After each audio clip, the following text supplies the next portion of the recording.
This episode is brought to you by the Sasquatch Flag Company. The Sasquatch Flag Company is a family-owned business in New England that builds hand-carved American flags from seasoned white pine. Each flag is hand-built and each star on the flag is hand-hammered and chiseled.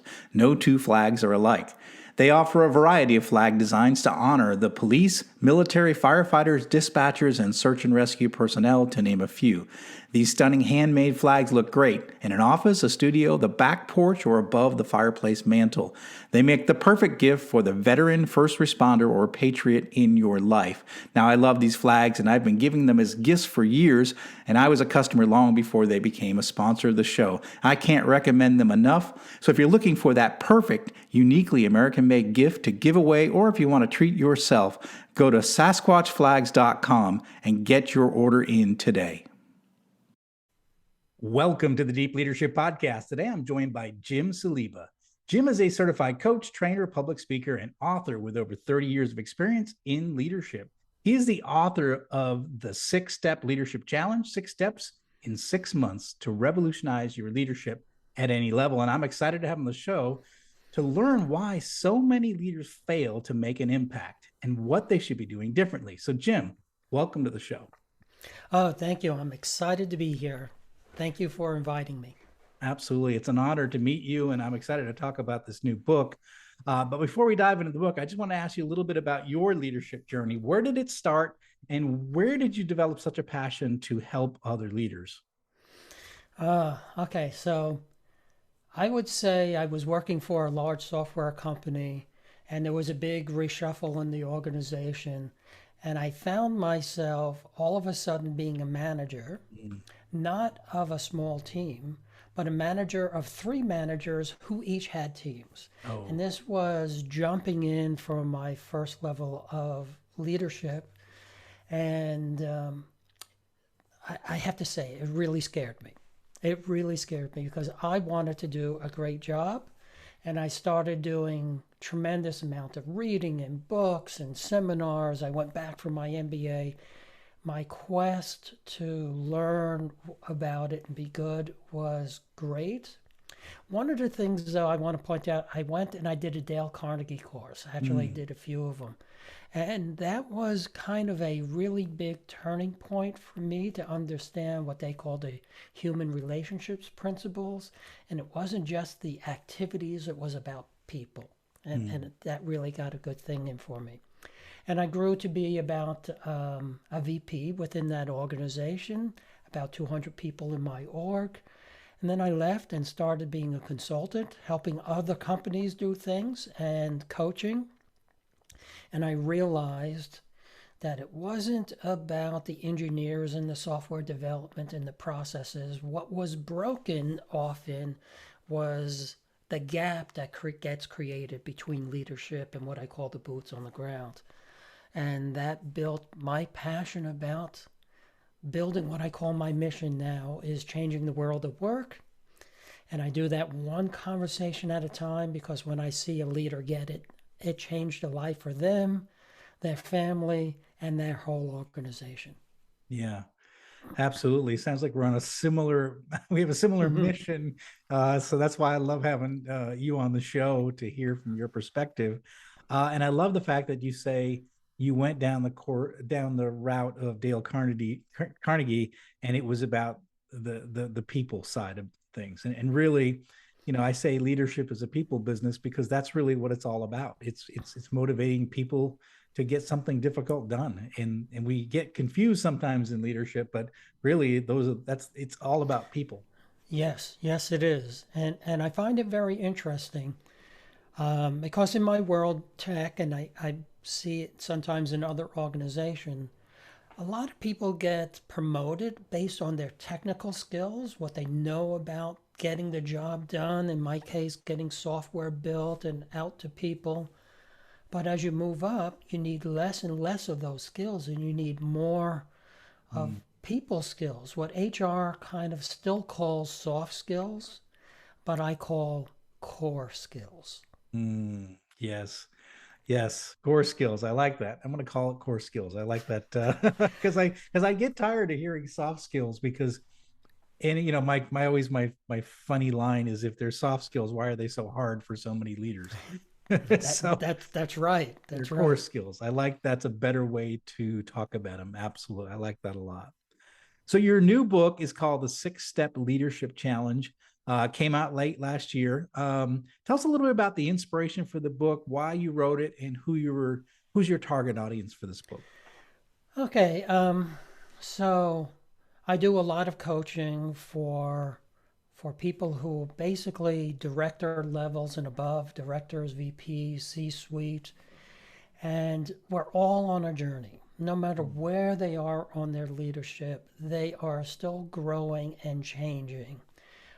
If COVID taught us anything, is that the world can change instantly, Mm, and unless we know how to change with it, companies could die, companies go. So leaders have to understand how to do those pivots and lead in those markets. So I started putting together what I thought was a more action orientated plan or framework for leaders to use to be able to pivot and change. mm. That's good. And so this book was directed at managers at all different levels, or at the director VP level. I primarily was thinking about director, VP, and C suite, Mm, but it works for managers as well. Anybody coming into that area. I've had a number of CEOs of mm. organizations that are doing probably around $5 to $10 million range said it helped them drastically be able to put together their plans of moving forward in their leadership. I love it. That's great. Such an important thing that entrepreneurs need to have is leadership, especially when you go from being a founder with a small team to that growth stage where your teams Yep. get a lot bigger and they get a lot more complicated. And I see many entrepreneurs fail when they have to make that shift because they have a hard time letting go of everything that they are the expert in and having other people help them. Yeah, there's a few plateaus that happen, right? When you start off small and you have a few people, it's not so bad because everybody's in the same room. We're Mhm. talking to each other. When you get to around 50, that's the first plateau that I think of. It starts to work differently because the number of paths of communication now are astronomical. It grows Mhm. so much each time you add a person. So now you have to kind of have a communication plan. You have to understand you can't just wing it anymore. And Mhm. then when you reach 200, that's another one. And it keeps going from there. So unless you're able to move and change with those challenges, leaders can't grow, right? Yeah. It'll stunt the growth of your organization. Absolutely. Yeah. Yeah, absolutely. For sure.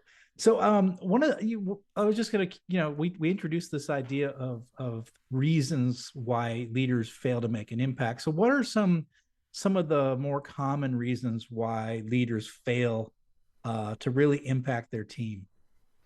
Well, um, I'm going to say one word, but it's very complicated. And the word is fear. Mm, I've just listened. You said the word that I believe is the biggest challenge with leadership. Interesting that you've come to that same conclusion. I have as well. So, So I created what I call the four fears of leadership, oh, right? I I love it. Yeah. tried to make it as simple as possible. So, first one is the fear of incompetence, or what's sometimes called the imposter syndrome. And Hmm. what that does, it kind of slows down your decision making. But what the effect is, you're building a culture of uncertainty. So you're slowing down decision making, micromanaging comes into play.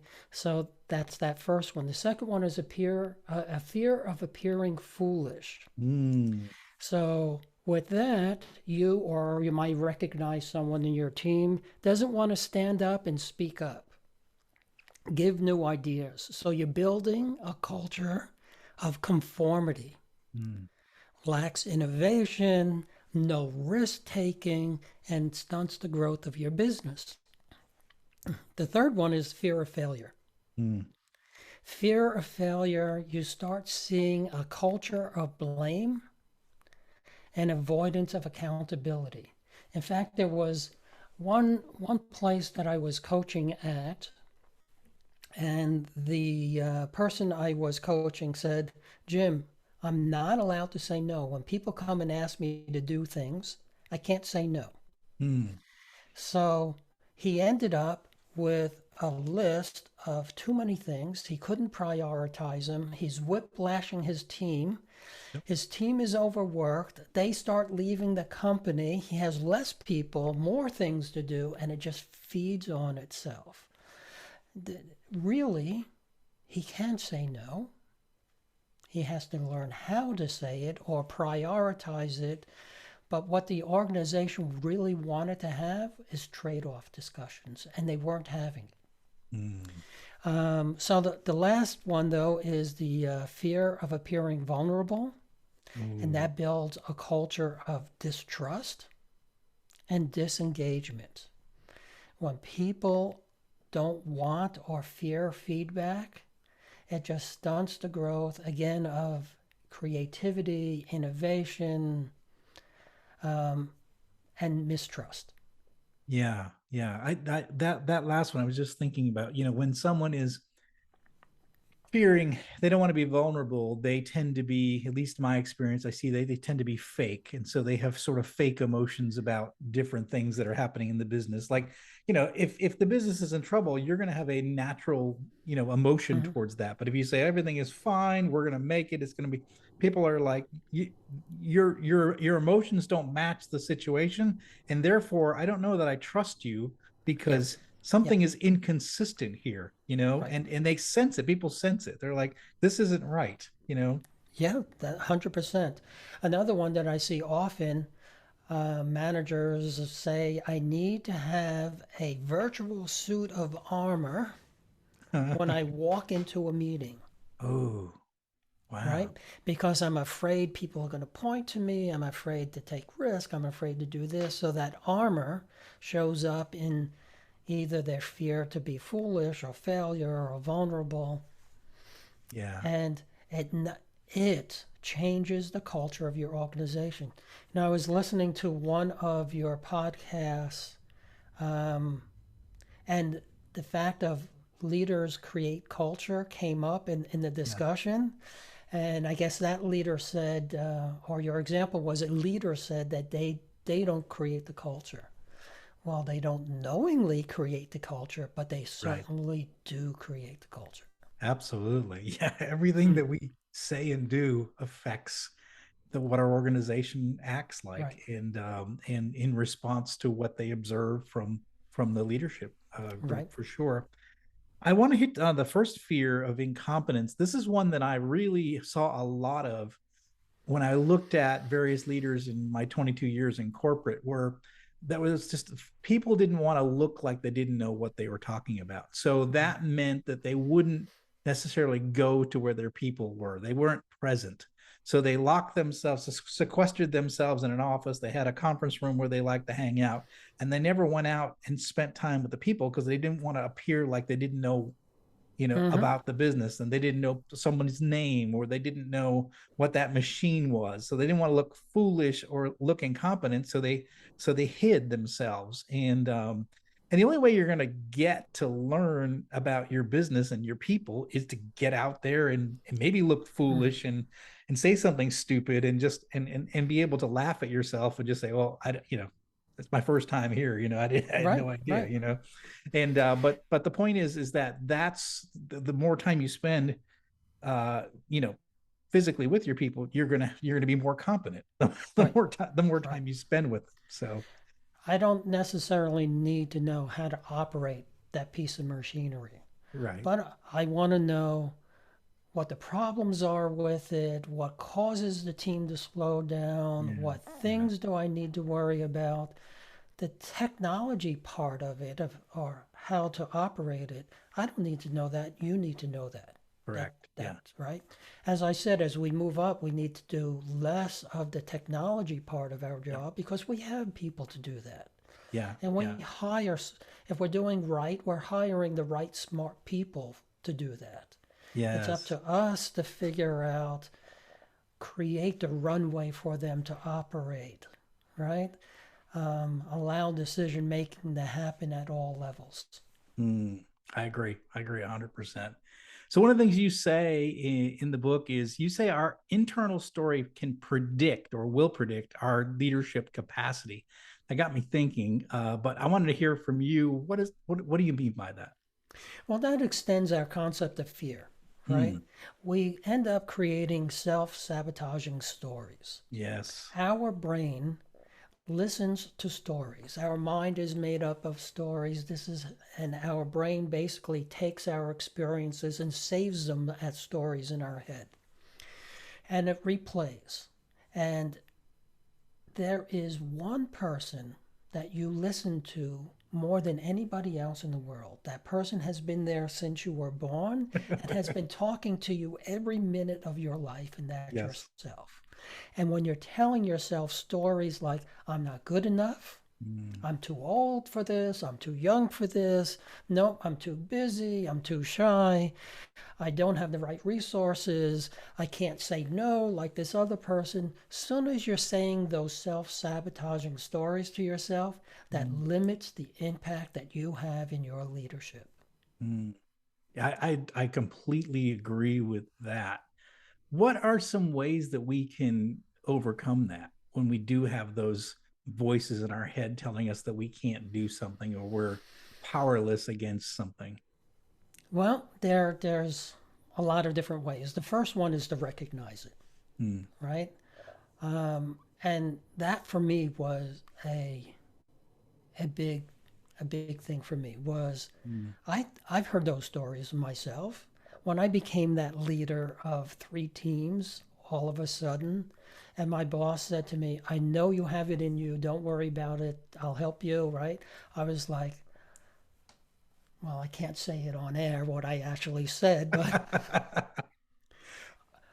but I didn't think I could do it. But instead of saying no, I can't do it, I said, well, let me find out ways to do it. mm, Let me seek out ways, let me find help. So I changed that narrative to yeah, something more positive. I can't do it now, but I can do it later. I can figure it out. There's plenty of stuff out there. I have help, and I'm not afraid to ask for help. yeah, And I always had the idea of when I hire, I like to hire people who are smarter than me and who think different than me. mm, yeah, Maybe it's because I love that conversation to go back and forth and the yeah, brainstorming to go on. I think those are all good things. But that was one fear I didn't have, to yeah, hire someone smarter than me. And that was something that really helped me change my landscape as I grew. yeah. I do see that as a fear where leaders don't want to hire people smarter than them. They fear that they'll get passed over or that person will be elevated above them, and they do fear hiring people that are different from them because again they fear that their ideas might be off base with their own personal ideas or they might be in conflict. So they want the simple, they want the easy, right? Right, And right. the thing is, you don't really challenge your organizational thinking unless you have people that are smart and people that are different and people that have come from completely different backgrounds. And I've always said I'd like to have my leadership team to be a mix of people that have come up through the ranks and people Mm-hmm, hired from the outside, mm-hmm. just because it just gives me that blend of, hey, at X, Y, and Z company, we did it this way. And then the people said, and then we got experienced people say, yeah, we tried that, but we had a problem. And then they say, oh, we use this piece of equipment to fix it. And they're like, oh shoot. And then suddenly there's something that happens, that this blend Yeah. of outside, Yep. people and inside people is so powerful. And I love having that mix in my teams because there's always something wonderful comes out of that, blending those together. Having those conversations is what moves companies forward. Yeah. I always hated it, and I guess hate is a strong word, when the answer of something was no because of a historical reason, because it didn't work before. Yeah. Well, the market might have been different before. Why? How's it different now than it was before? Yeah. We have different people, the company is bigger, we have different resources, the market is different. There are so many different variables.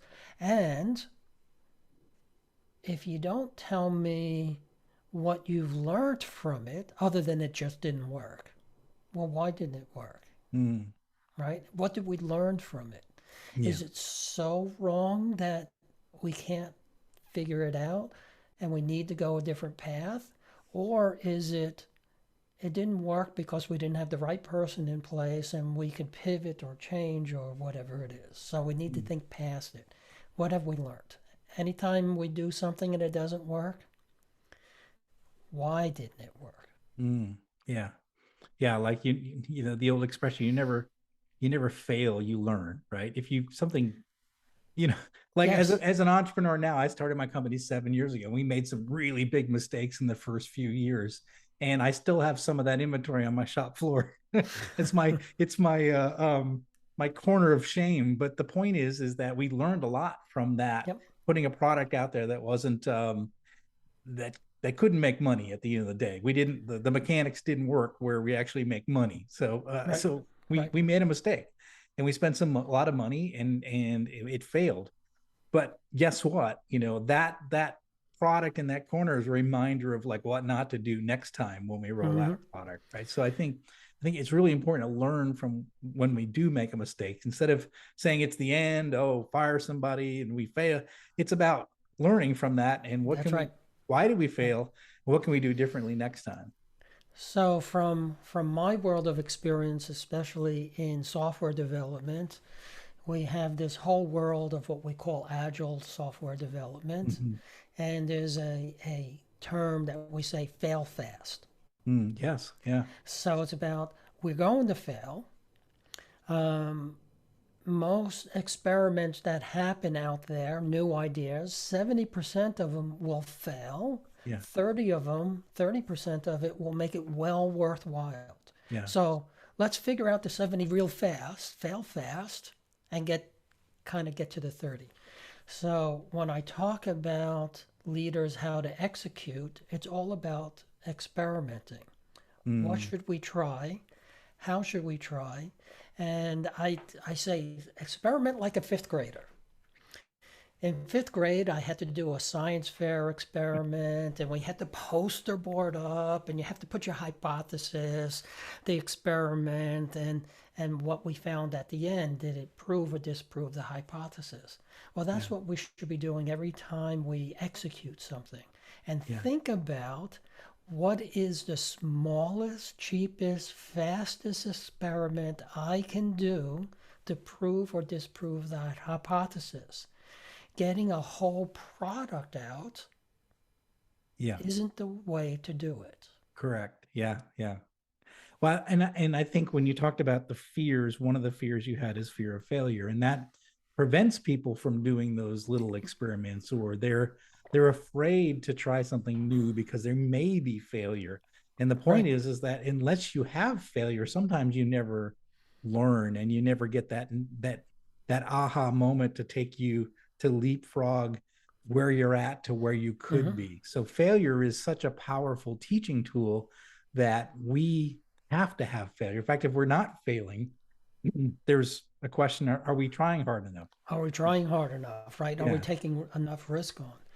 Well, there are a few words that I like to use, and experiment is one of them. Right? When we're trying to decide something, I use the word experiment. Well, what experiments do we want to run? Because it's just something we're trying. People are more comfortable with an experiment not working yeah, than a project not working. true. And the other word is don't use the word decide. Mm. Decide comes from a root word side, to kill off, homicide, suicide, Oh yeah, yeah, right? So when we decide something, basically you're killing off all the ideas, leaving one. right. Well, as you move on working on that idea, as more data comes in, you might find out that's not the right one. Mm. So we say, but all the other ideas we killed off, so we have no place else to go. So we just keep on going, sinking more cost into something that probably is not going to work. But if we just say, what are our options and what is the best option today, you don't kill off the other option. Yeah. We experiment with the best option.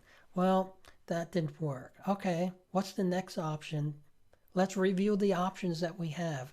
Are they still there? Are there any new ones? Let's reprioritize, try again.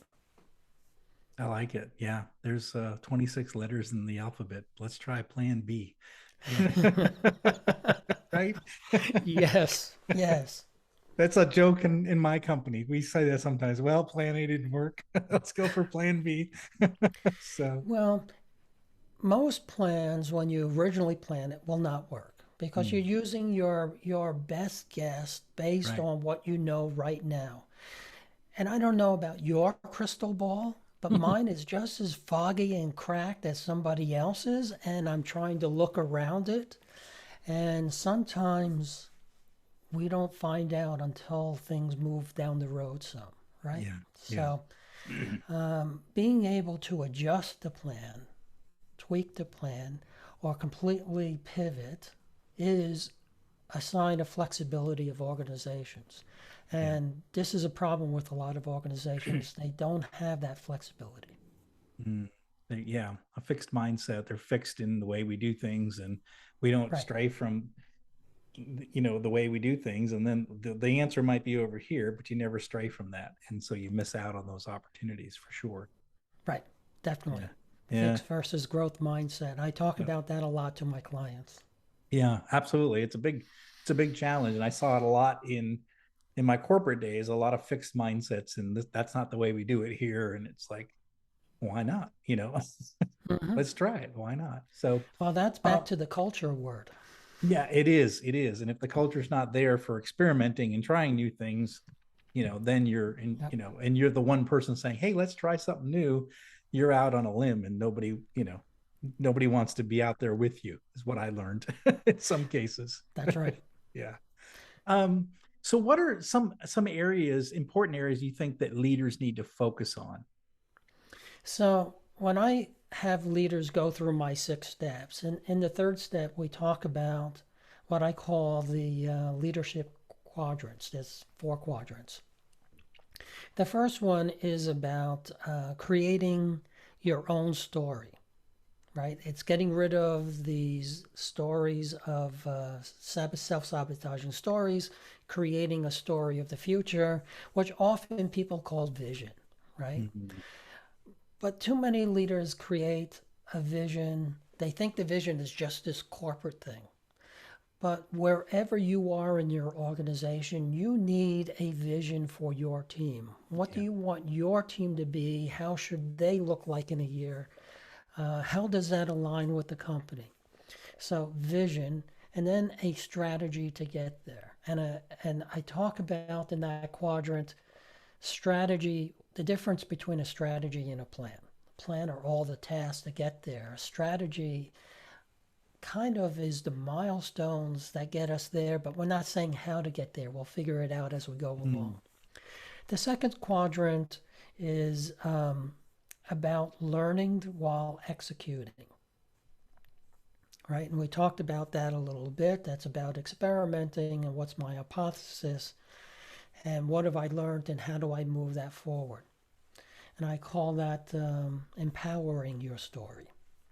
The third quadrant moves us away from action and a little bit more towards people, right?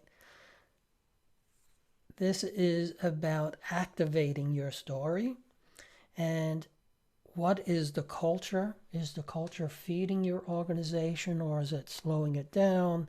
What are the processes and systems people use to make things happen?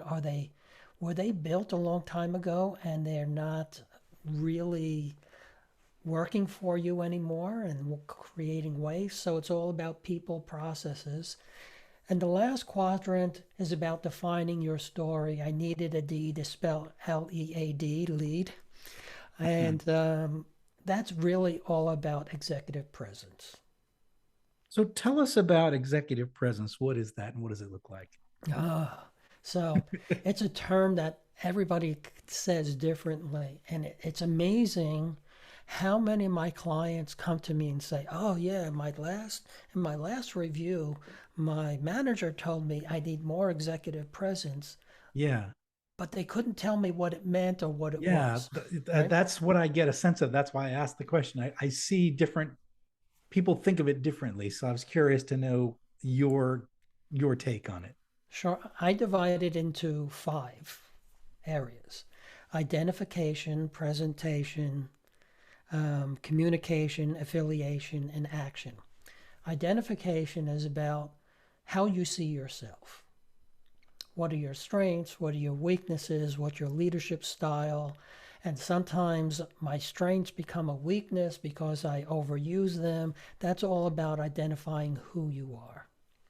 Presentation is more how other people see Mm. you, how you connect to the rest of the world, um, how you carry yourself. Are you credible as a leader? All those type of things. Communication is everything. There's so much in communication. However, the biggest thing that I always say in communication is we have one mouth, two ears. We should operate in that order, Yes. right? Um, then is affiliation, my network. Who are the people out there filling my sales and moving me forward versus the other ones are my anchor and slowing me down? Mm. Knowing your network, up, down, back and forth, inside the company and outside the company, are all things that you need to know. I find it amazing how many leaders come to me and say, "Jim, I need some career coaching. I need a new job. Should I use LinkedIn?" Well, now it's too late to build your network. Mm. You really Yeah. should be Yeah. working on it, whether LinkedIn or something else. You should be working on it all the time. I think that's a big piece of advice right there because you Right. never know when you're going to need that network. No, you never do. Yeah. And then action is taking all those things and how do we put them together and how do we make your style come out. And a lot of that starts to become personal branding. So those are my five pieces to put together executive presence. I like that. I like that you've got those five elements of it. It makes a lot of sense because you're sort of giving like a holistic picture of what that looks like. And I like that definition better than anyone I've heard before. So that makes a lot of sense for Thank sure. you. It took me a long time, a lot of research, a lot of word smithing to kind of figure it out and how it fits together. Yeah, that does make a lot of sense. I love that definition that you provided. So, what else can leaders discover when they go through this book? What are some things that maybe we haven't touched on that they'll be able to get in this new book? Well, in this book, what it does is I said I wanted to make things actionable. So it's a journey of figuring out who you are, how you fit in the organization, what you want to accomplish in the four quadrants of leadership, and it's putting together your plan. Hmm. And I have a way of putting together my version of a 30, 60, 90-day plan that includes four swim lanes, where each swim lane is a piece of that quadrant: vision and strategy, action, or execution, and so on. And there's a column in each one of those. When I put it together, what have I learned in the past 30 days that I'm going to tweak and adjust in the next 30 to 60 days? Hmm. And after that 30, 60, 90-day plan, guess what? We get to do it all over again and move it forward. So it's about iterating and moving forward. So you're constantly changing, you're constantly moving. I believe if you go and look on the internet and you Googled around, what are the top leadership skills a leader needs? They'll give you all kinds of things and communication and all that stuff. I say there's two: Hmm. self awareness Yeah. and self education. Yes. Yeah. Without those two, all the other stuff don't work. So if you can be self-aware, look at the quadrants, understand what you want to build, put it in your plan. You're building and educating yourself, moving forward, and you get to do it again. Where am I now? Yeah, yeah. And some of that takes a little bit of humility to be able to say, here's where I'm at and here's what I need to do to get better. And, Yep, and to to be self-aware and to self-educate, to, yep. this continuous learning. As I tell people, I'm a lifelong leadership learner. And some people Yeah, introduce me, like I'm on podcasts, they say, well, John Rennie's a leadership expert. And I'm like, I don't know if I am. I've been doing it for a long time, and I feel like I should be, but there's so much to it that to me, I think it's more like I'm a lifelong learner of leadership. yeah, That's a yeah. better description of what I am. There's so many factors to leadership. That's why there's so many books out there. Yeah. And I was talking to a client today. He said that now that I'm a leader, I wish I took more psychology classes when I was in Yes. school, right? Yes. Yeah, it's a people business. And I think that's the thing that's probably more what I've learned over the years is that and I'm working on a doctorate now and we're studying a lot of psychology. And I'm Mm, like, okay. Well, now I understand why I'm studying so much psychology now, because it is about the human element. It's about people. yeah. People, I like to say that people are messy, but they're also Yes. amazing. And so Yes.